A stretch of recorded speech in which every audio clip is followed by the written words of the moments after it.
Hi, this is Alex with thethriftycouple.com. And as we continue on, as we are setting up our WordPress blog, I wanted to show you some of the most common settings that I would recommend that you update. Let's go ahead and get started. On your dashboard, click on the settings below.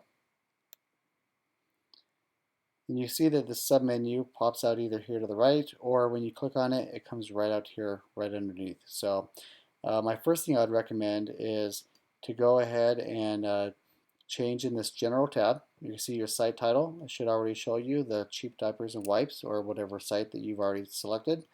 Your tagline, depending upon your theme and some other options, I'd recommend adding that. It can show up in different places, just kind of a secondary way of referring to your site.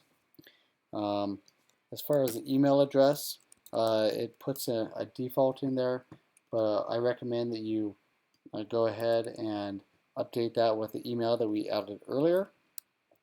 This way, any time you get a new user or a comment or whatever else, it'll come to that email address. And so you'll definitely want to make sure that you have the correct email address in there. And then your time zone, I'm going to go ahead and just put, because we're UTC -6, the mountain time zone, I'm just going to go ahead and put that in there as well. But you can go through each one of these other options, but really the ones that we looked at right now were probably the most prevalent. We click on Save Changes there. And then the next tab I want to look at is two down is the Reading tab. This right here, the front page displays. Right now when you go into the site, it's going to show you the last post that was posted at the very top. What I wanted to do is I want to be able to see a static page, something that when the reader comes in, it gives them information just like you'd see in any website, and then give them the ability to be able to click on the latest deals and go straight to the list of blog posts from there. So what I'm going to do is you can either use your latest posts or a static page. I've already got this developed, so my front page is going to be this page right here, and the post page, you had to create a new post that was blank and call it whatever you want to. So I called it the latest deals.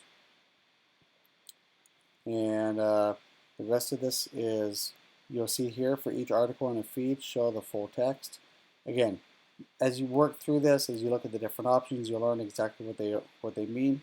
So let's go ahead and save that, and we'll take a look at see what that does here in a minute for us. And then very lastly, but not least, especially not least, before you start getting your blog published and other people are taking a look at it, I recommend you come in here. You see this right here.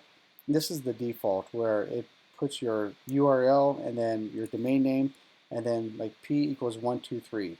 What's best for SEO purposes is that you can go in here and you put in your post name that you want to be able to show. So that way your keywords for your post title are showing up in the domain, it's in the URL itself. And we'll see that here in a second. Let's go ahead and click on Save Changes, and I'll take you and show you exactly what I mean. So let's go ahead and refresh this page.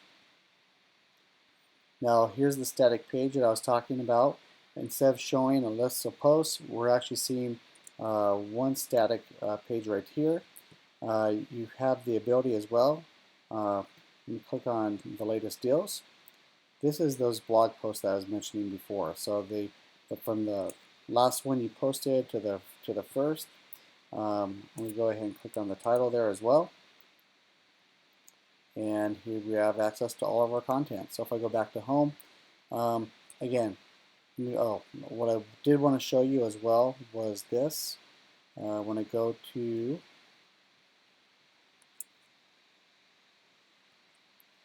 you see, remember how we mentioned as well before it said P=9 or whatever else?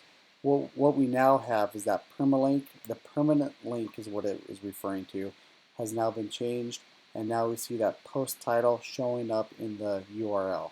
So that's really going to help Google, and it's really going to help to make sure that you start getting those search engines finding you and getting you to your keywords and being able to get to the posts, get those potential readers to your post that you're putting out there for everyone to read. So anyway, those are the best settings that I would recommend changing at the very first. Go through and just check them all out, of course, as well. I would recommend that to you. but just wanted to give you the ones that I thought that were the most important. If you have any questions or comments, please leave them below, and I look forward to getting back to you. Thank you so much.